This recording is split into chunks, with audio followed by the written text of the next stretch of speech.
From CGTN headquarters in Beijing, this is a special edition of Biz Talk. I'm Lily Lu. From lunar rover to deep ocean submarine, the saga of China's sci-tech innovation continues to unfold. Over 10 years into the nation's innovation-driven development strategy, China saw its ranking in the Global Innovation Index jumping from 34th in 2012 to 11th of last year. So how has innovation changed our lives? What does China's innovation-driven development mean for the world? And in light of disrupting international conditions, what is China doing to accelerate its self-reliance in science and technology? Joining me today are our guests, Professor Gai Keke from the School of Cyberspace, Science and Technology, Beijing Institute of Technology. Great to have you, Professor. And also Mr. Lu Gang, co-founder who's of BEYOND Expo and who's also founder of and CEO of TechNode. Well, gentlemen, great to have you on the show. Let's get a bit into the background first now. We know that developments in innovation and technology have long fueled China's economic expansion and national strength. Industrial upgrading strategies and economic blueprints driven by technological innovations, they are aiding China to achieve higher quality growth. These sectors, in turn, are creating more value for the broader economy. Innovation is the manifestation of how China is pursuing its own version of modernization. So let me start with this question. From your perspective, how important is innovation on China's path towards modernization? Can I start with Professor Gai, please? Yeah, for sure, of course. I think definitely this is very important. As we know, China has been working on restructuring its economy, trying to have more high-tech products or new business models in the global supply chain. The logic is very clear. Innovation is playing a very important role in helping China to hold better positions in global business competitions. In my opinion, there are few ways for tech and innovation driving China's economic growth. First, tech innovations is a direct path to having more competitive products. For example, we now already have a lot of high quality 5G or AI relevant products, and some of them are leading the market. Second, the development of tech and innovation also benefit education. We know talent is always a key topic in economic growth. We have tried to have a broader application pool so that it will be helpful for talent development in specific fields. Finally, those high-tech, for example, space technology or satellite network, will benefit civil use as well. New products will appear along with those high-tech developments. Thanks. Let me go to Lu Gang now. Thank you very much, Professor Gai, by the way. Lu Gang, you work in science, in a science startup, and from your work at BEYOND Expo, you talk to science startup companies all the time. From your own work and experience, why do you think tech innovation is important for China's own modernization path? And also, how do you think tech and innovation can drive China's growth? Thanks for having me here. I think this probably we can look at two sides of this. I think everybody knows China have a long history. We have the world's biggest, the largest population, and also if you look at all the industries, we have lots of sort of traditional industries. I think how to keep up the pace of modernization. I think the only way to do that is through the technology. So I think we need technology to kind of disrupt the traditional business, which we have been working on that for many years. I think we have to change the way we are doing the business. I think we have to embrace the power of technology. But on the other side, we are looking forward, and there are so much new kind of unknown area. It will require us to move faster. Like space technology, everybody talk about metaverse. So I think these are maybe we're looking at 10 years, 20 years ahead, which obviously we need technology as well. So I think that it's a huge market. We have a huge population, and we have a huge, really diverse industry to take care. I think that technology is become very important to us. And also, we know that talent pool is very important in science and technology innovation. Professor Gai, you work in a school, you see students who choose to major in science and technology. China now has the world's largest talent pool for science and tech innovation in terms of numbers, in terms of quality. China is doing all it can to improve that. Professor Gai, what is your view on that? I mean, how do you think that China's storage of enough talents, young talents, can drive its economic growth in the future? Definitely, I totally agree with this. I think talent is always a hot topic in the field, and nowadays actually we have a lot of global collaboration on campus. We see a lot of international students studying in Chinese universities. Mm-hmm. That's the point. That China is contributing to other countries, talent development system.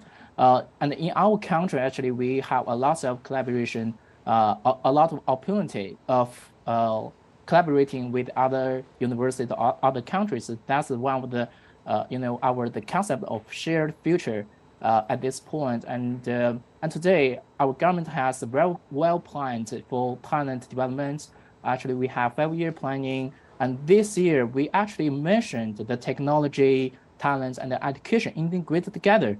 That's the key point for future 5 years development. And this is highlights. I think in the future we have more organized resource together, and in the future probably we get that like more policy, like benefit policies, financial supports, and some well planned steps for R&D. Thanks. And also when those young talents, they graduate from colleges, from schools, and after they learn from great teachers like Professor Gai, and they could be jumping into tech startups. Lu Gang, from your point of view, these are the people that you work with on a daily basis. What do you think is the major driver behind their aspiration, their enthusiasm in jumping into the science and technology innovation area? Yeah, I think probably I just want to add one more point. I mean, from my own experience, I think it's really important because we talk about education, that we talk about talents. I think what's the key to succeed for China, to be more innovative in the future is I think because I'm really impressed is what we've been educating our young generation is I think just maybe put this way like 10 years, maybe 15 years ago, when the young generation graduated from universities, the first choice for them, it always go to the big corporates because that's a stable kind of career path. Mm-hmm. But because why? Because at that time, their parents, like my parents, they have no idea about startups. They have no idea about innovation. They have not that much knowledge about technology. But right now, because our kids, I think they know the startups, they know technology, they know all the new stuff, from very, very beginning when they, enter school. But now when one day, if they ask me, okay, they're going to do startup, when they graduate, mm-hmm. I think parents will fully support that because we understand that's the key. I think that's the most, to me, the best part, what happened in the past 10 years. I mean, the government, the society in China, we have fully support the innovation. So actually, I think we were so encouraged the young generation to go for the innovation, to go for startups. You're absolutely right. I mean, that is part of the great achievements that China has achieved. Actually, in recent years, China has achieved significant strides in critical fields, and they include space exploration, as Professor Gai mentioned, including deep sea and then deep earth probes, supercomputers. We have many great projects like that allows supercomputing powers, and then satellite navigation, quantum information, nuclear power technology, new energy technology, aircraft manufacturing, and biomedicine. I'm just naming a few of the major areas. And China became the third country to have a permanent presence in space after the launches of the Shenzhou 13, 14, and 15 spacecraft in 2022, and most recently the C9 C919 passenger airplane. That's China's first domestically developed large passenger aircraft took flight. We're so proud of that, of course, as Chinese. My question to you next is, let me start with Professor Gai. How do you evaluate China's tech and innovation strategies and stages over the past decades? Well, I think there have been a lot of great improvements and achievements made in the past decades. If we look at the whole history of China's tech and innovation development, we can easily find that we have a clear development route. In the past, we used to have so many shortages in many tech domains. That means we had to develop multi-tech step by step with the well plan. As mentioned, we actually have like 5-year plan. Now we see many like bottleneck technologies. Actually, it also implies that we have more our own technologies. So that's some specific technologies are deemed as bottleneck technologies. Well, another thing I want to mention is talent strategy. Again, for me, I remember we started significantly strengthening the size of higher education to have more professionals for all fields, like engineers 20 years ago. Now we can see a large group of professionals have become major force in tech and innovation. That's a very big success. Thanks. Yeah, great. And also, Lugang, what is your input on that?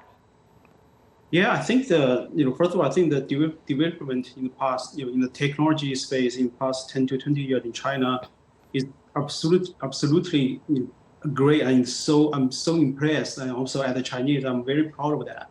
So I think if you look at, 20 years ago, I think what we have is the only thing I think we have is the market, right? Because of population. Right, we don't really we were not that confident to say, okay, we have technology, and here in China. But look at what we have now, as you just mentioned, in the so many diverse industries, we are getting to some of the part we are already the world's the leading country in certain field, and some of them are actually catching up. So I think the strategy we had. I think that's a great success. And also, Lugang, on top of that, what do you think are the advantages of developing tech and innovation here in China? I think what we have, as I mentioned, probably China. Talking about the technology, I think China probably is a kind of paradise for the applications. How we can, when we talk about technologies. It's always two parts, academic part and also the application part. I think for China, because we have such a market here, we have very diverse industry here. So we are I think in the past like 10 years, like all the the different layer of the societies and the government and education systems, I think everyone is so welcome the applications. So I think we adopt technology. We find a way to deploy it, and also we can also find a way to commercialize the technologies. I think that's the kind of advantage in China, and that's why I think probably that's the key parts. We are kind of ahead of in some sectors. Have a large-based market that is steadily growing. That is all very important because we are really open to trying everything. I think that's the big part, Because at the end of the day, all technologies need to, get down to the ground, be commercialized, and be mass used. Professor Gai, what is your input on that, and what more should we be doing to, increase this competitive edge or advantages in China to develop science and technology innovation? Yes, if we talk about advantage, I think there must be a lot. A few aspects here, actually, I already mentioned a couple points, and just now. First, in China, like tech and innovation development always is well planned and organized. The real demands of our nation are always primary development options. As I mentioned, we have like 5-year development planning strategy, like every 5 years. So this can ensure the steps of tech and innovation development will be neither like too fast, not too limited. So a well planned and organized development strategy can actually help us to fully utilize the limited resources to achieve our objectives. And I think I also mentioned the integration of the science and technology, talent, and education development. This is also can further strengthen the competitiveness of our tech and innovation capability. In the future, if we talk about what's more need to be done, I think those bottleneck technologies definitely are our key jobs. We need to have more breakthroughs in order to empower China to hold a good position in global supply chain. Thanks. And also, Professor, we know that China's modernization not only benefits China, but also provides new opportunities to the world. How do you think China's innovation can help the world in solving pressing issues like energy shortage, climate change, or food crisis? Well, from tech thinking, first, we do have a lot of successful experience during the process of developing modernization. Sharing some experience or knowledge for a better future is a way for China to help others power up innovations. China is open to collaborate with other nations, as I know, available in multiple fields, from business cooperation to high-tech development. From collaboration, China is seeking a win-win mode for benefiting all partners, all involvers, rather than competing with each other, according to the open source. Mm-hmm. And finally, I think I also mentioned this collaboration in education is also an effort made by China. As I mentioned, we can see a lot of the international students studying in the Chinese universities. That's a good sign for those countries to develop their own talent system. Yes, definitely a win-win situation in there. And also, Luke, based on your communications with those technology startups, I'm sure many of them, they are trying to tap into a certain sector by starting with a very small angle, probably. But they think big because that small technology could help to do their own contribution in solving some pressing issues that's facing all of us globally. What is your view on that? Yeah, I think I totally agree on that. I think first of all, I think right now we hear more and more story about is what a so-called like copy from China. Is used to be like 20 years ago. There could be something else, right? So which means I think we're more. First of all, I think for Chinese company we're more confident, to bring our technology to the overseas market. I think that maybe 20 years ago when we talk about, just from what we see in the tech industry, what we can do, what we did best is like the gaming, mobile gaming, like mm-hmm. You have a lot of good game company. But now if you look at the so-called Chuhai, like company, Chinese company going abroad, I think we are looking at we have agriculture, we have healthcare, we have many IoT, smart home, we have all these, of course, like phone, microchip. I think all these industry, we are ready to go abroad. I think what we have is we have technologies. I think for Southeast Asia, Middle East, Africa, they are also welcome our Chinese companies, to do business with them. I think that's the dramatic change what we've seen in the past, many years. And also, just want to add one more point, as you just said. I think for Chinese, maybe I think probably that's something to do with our education system as well. I think for Chinese and like startup founders or entrepreneurs, I think from what we see, we are so ambitious, from day one. Like we started with tiny things, but maybe from day one we're looking at the global market instead of only China only. I think that's the amazing part, from what we see. Great point there. Now, as I mentioned earlier, we know that China jumped from number 34th to the 11th place between 2012 and 2022. That's only 10 years on the Global Innovation Index, making it the best performing middle-income economy. And by year 2022, China has spent over 3% of its GDP on research and development, making it the world's second highest spender on R&D.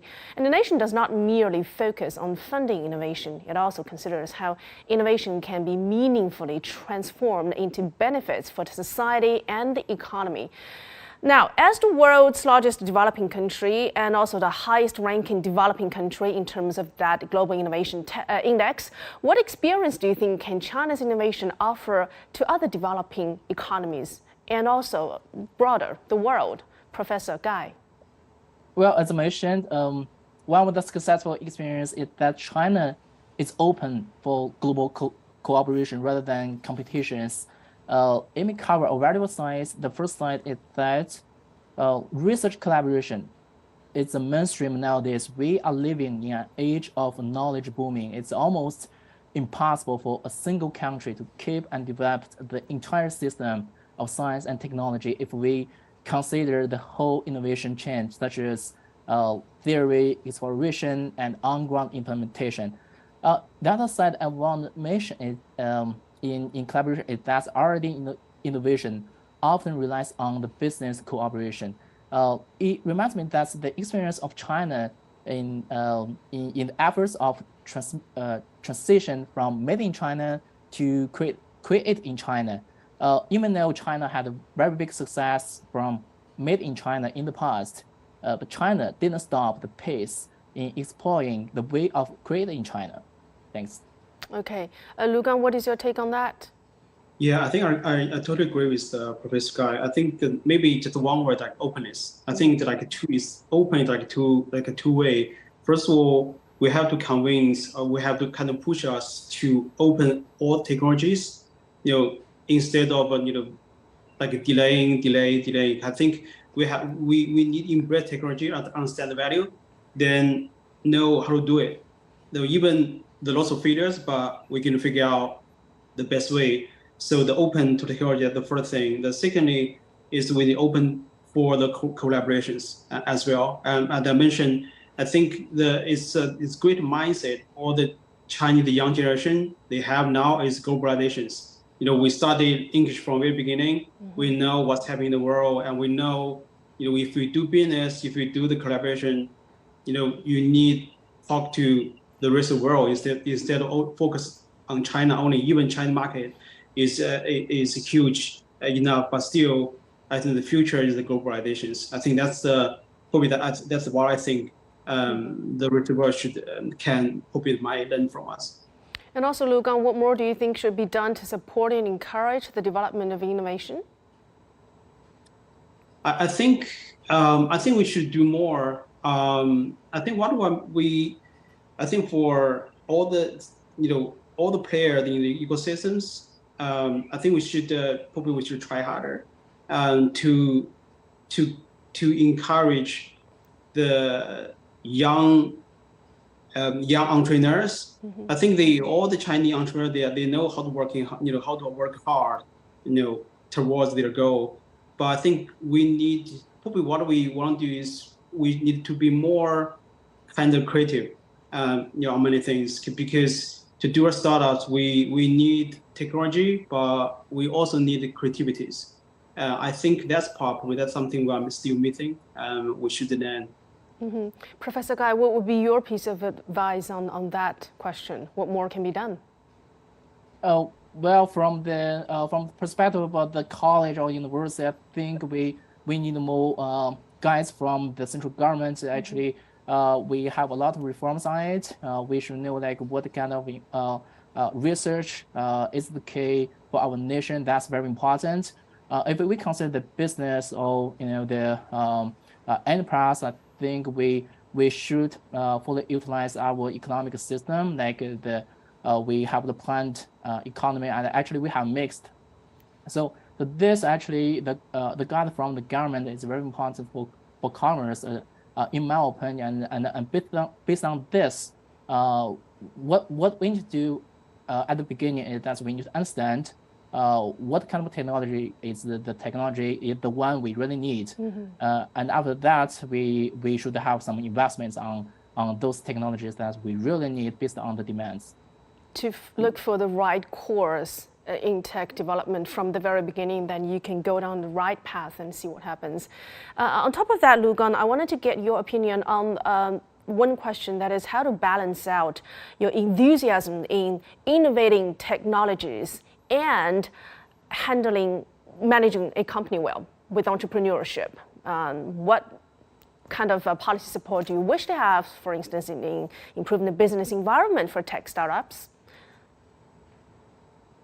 Yeah, I think we need because it's an ecosystem. So which means we have different players play different role in the ecosystems. Which involve the government, the society, the venture capital, the startups, like all the players. So I think if we want to bring our ecosystem to the next level, I think you involve everybody's effort on that. As I mentioned on the education side, to me, I think we need to improve and to educate students how to be more creative instead of everybody follow the same path.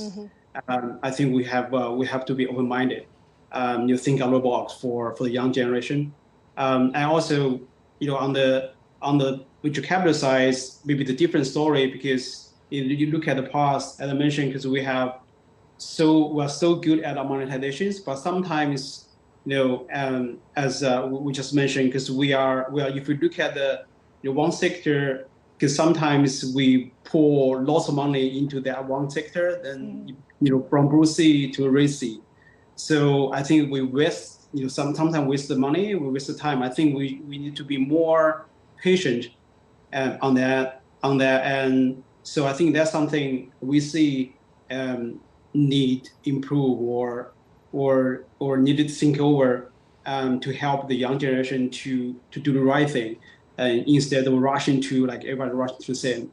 So I mean it's quite a the broad question.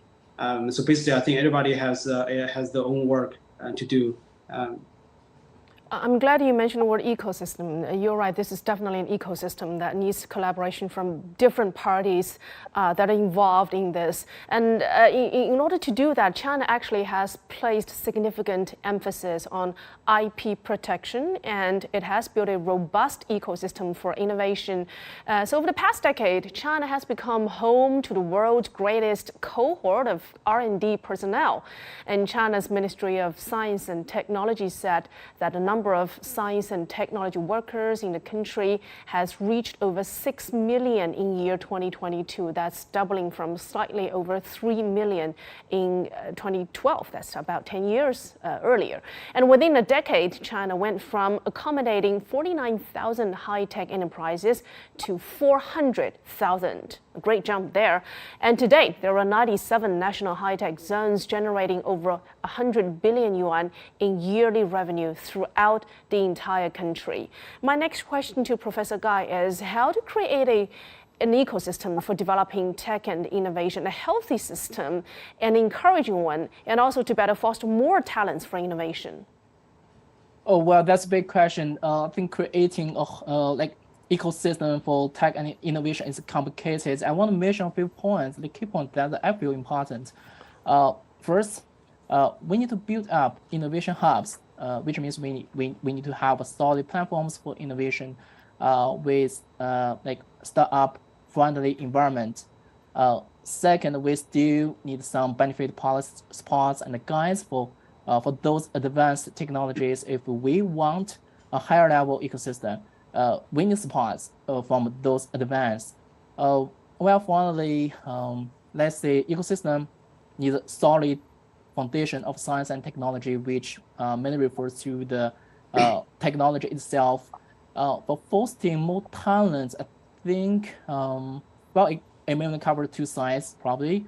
First, constructing a health and active scientist experience is very necessary. We always made efforts in keeping scientists with positive experience. Scientists need to know the meaning and the significance of their research work.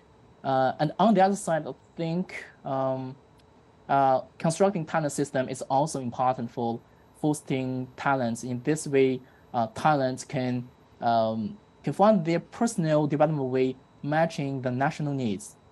Thanks. I'm sure, first of all, on the education side, I mean, colleges, schools are doing their a big part in that. And Lu Gang, from your perspective, what are technology companies? What can companies do to foster more technology talents? Yeah, I think for just from my perspective, I think for companies, if you're looking at if you want to get more talents, because I'm more interested in the like China companies going to overseas market. So I think in order to attract more kind of international talents, including Chinese talents, I think for all the Chinese, they should have the ambition. They should have more. They should learn. I think all they work, most of the, I think we see many Chinese companies, they have great technology, they have great goal, and also they have great product, but somehow they are not that attractive to the global like talents, come to join us. I think the only, just because the way they're working in the past is they have to embrace more like international kind of working styles, and then also they need to talk kind of international language. I think that's the kind of key to be more global for the Chinese companies. I think that also will, if we have more international talent to come to join us, that will also help us, the Chinese company to build their brands, to improve their product, to localize products, to the global market. That you actually mentioned a very interesting point there, because some of the tech startups, they would choose to set up their headquarters in overseas markets. I mean, it's their choices, of course. Mostly it's a business decision. Do you think that location or cultural diversity would be important for more Chinese cities to be the destination for China's tech startups and even global startups? For instance, is that why like the Beyond Expo is being held in Macau, which is a very multicultural, very diversified environment, and that should be great to attract the global talents, and which I think would be essential for China's tech and innovation? Yeah, exactly. I think for well, of course, it's a very broad question, but maybe put this way. I think we think about the global market is for China companies. I think my advice is if we go to the international market, so never think of is your potential customer. They are not only the Chinese stay overseas.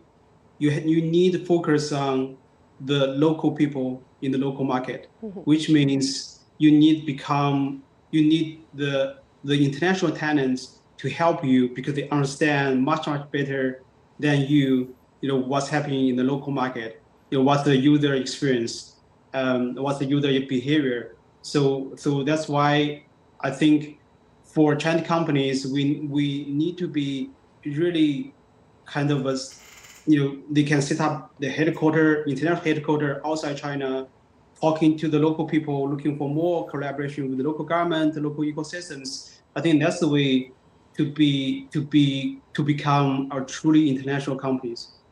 That's a great point there. Let me move on to our next topic. I want to talk to Professor Gai. This is a quite pressing issue, that is the rising tension between China and the United States, and a more complex global environment. We're seeing the US imposing technology sanctions on many foreign technology companies, mainly in China, targeting China, and restrictions in tech firms doing business with Chinese firms. Many Chinese companies in the US are being targeted, for instance, TikTok and then the semiconductor industry. What is your comment on that? How do you think that is going to, it's not going to be, the US think maybe it would be supporting the US's, self-reliance on technology and innovation.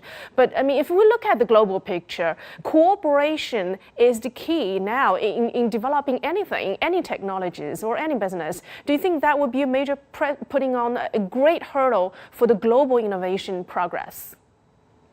Oh, well, this is very complicated. I think nowadays we often see a lot of advances made by other countries from the perspective of the tech and the innovation. For me, it's just like game theory playing between two players. I think that what we need to do is focusing on our own job. We actually need to have our own science and technology development plan. We need to figure out which technology is okay and develop the technology step by step. We actually shall do the R&D work at our pace without impacts from others. For example, one of the major jobs of China is to translate from made in China to created in China. That's not only call. Actually, there are lots of jobs to do having a technology only a start. It's only one side. We actually need to understand the needs in specific fields, improve the existing business model, and even create new models. Thanks. Professor, let me follow up on that. How far do you think we are from achieving technology reliance, self-reliance? What efforts is needed, especially for China, to break through in key areas, key technologies that are dominated by Western economies now? Well, it depends. I think we have already made efforts on multiple fields and achieved many breakthroughs over decades. We know in the past we have invested a lot, either like financially or by making like benefit policies. So considering the way of breakthrough in key technologies, normally there are two common ways. First, we can make efforts on the existing technology paths like a follower. So in this way, there is less risk because others already proved the correctness. Second, we can create a new technology path following our own demands. So this is an option that we are trying to explore more like today. So achieve these two ways, China has made efforts on offering benefit policy, financial supports, talent pools, also developing ecosystem, as we mentioned, encouraging global cooperation and building up active business environment. Lu Gang, I want to get your take on that. What do you think of this impact from geopolitical issues, and do you think that will be one thing that Chinese technology firms going global would take into consideration when they make an important business decision? Yeah, I think the many side of that. When you think about this, I think first of all, is as we all discussed, and I think we all agreed, we did a good job, in China to kind of push technology industry forward. But we have to face the fact is there are still, in some sector of the tech industry, we are still behind the number one in the world, in the world. So which means we need to catch up as well, because we are very good, but we are not really good at everything. So which can basically to push us to try harder, because we've been trying very hard, but we need to try harder in some space. So I think on the other hand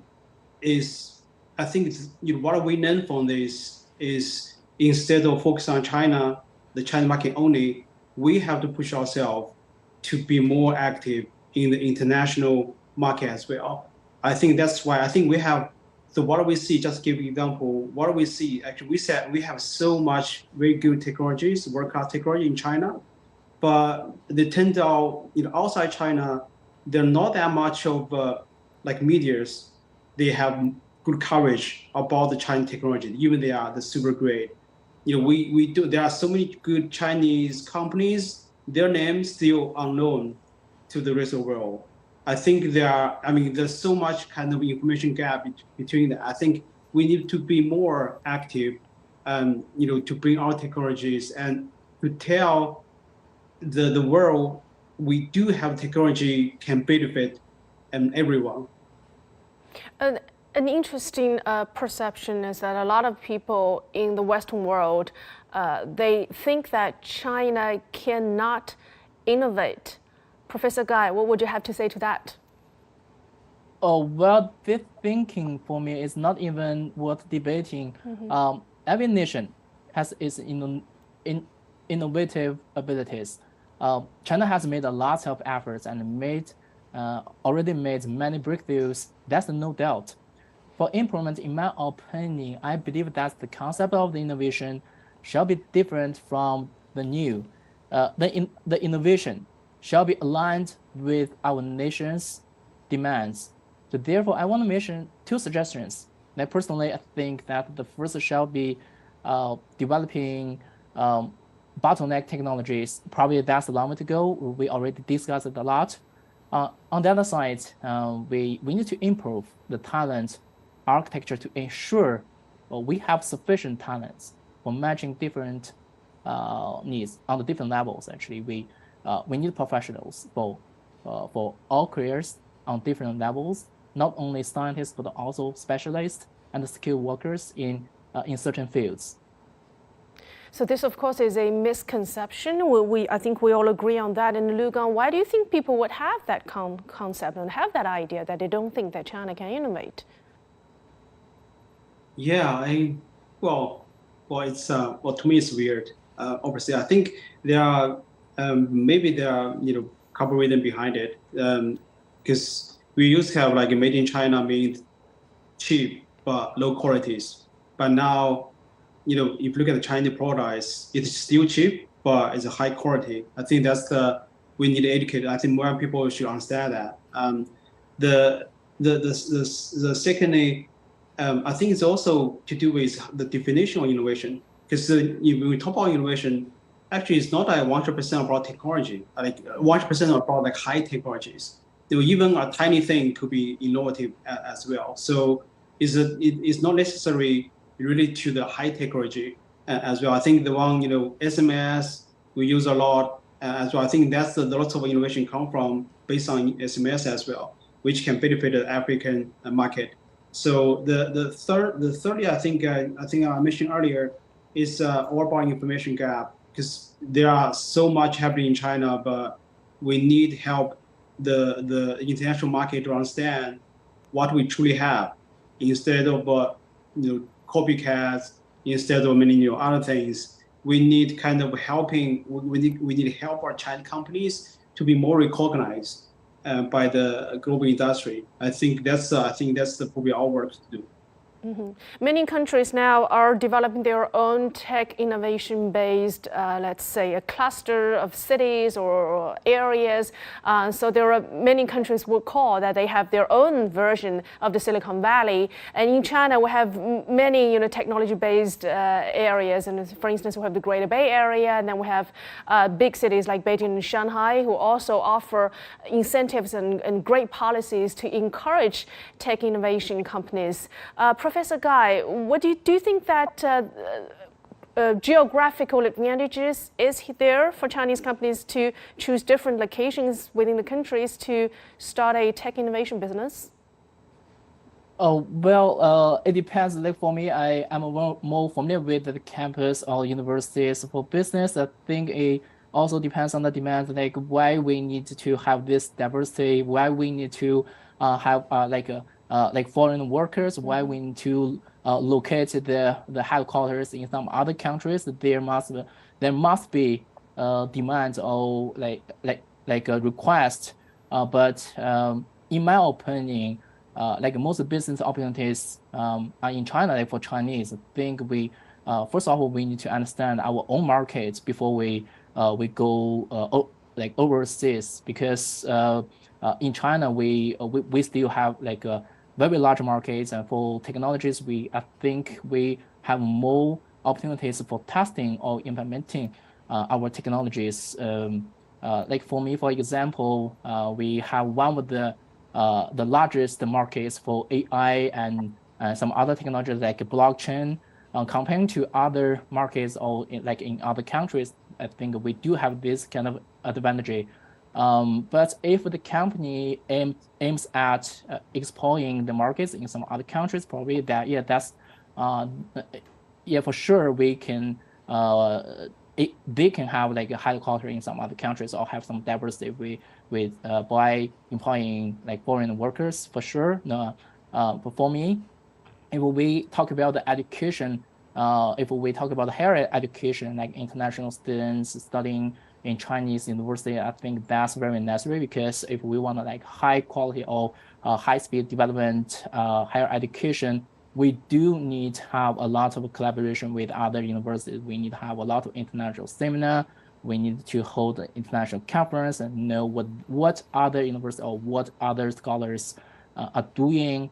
We need to understand what the research topic is, an advanced topic, and we want to make sure we can keep pace with other like our colleagues in other countries. Thanks. So you talked about the advantage that China has as a good destination, a more must-go place for technology talents here. And Lu Gang, I want to ask you about the difference between different locations, different tech hubs here in China. I know your company is based in Shanghai.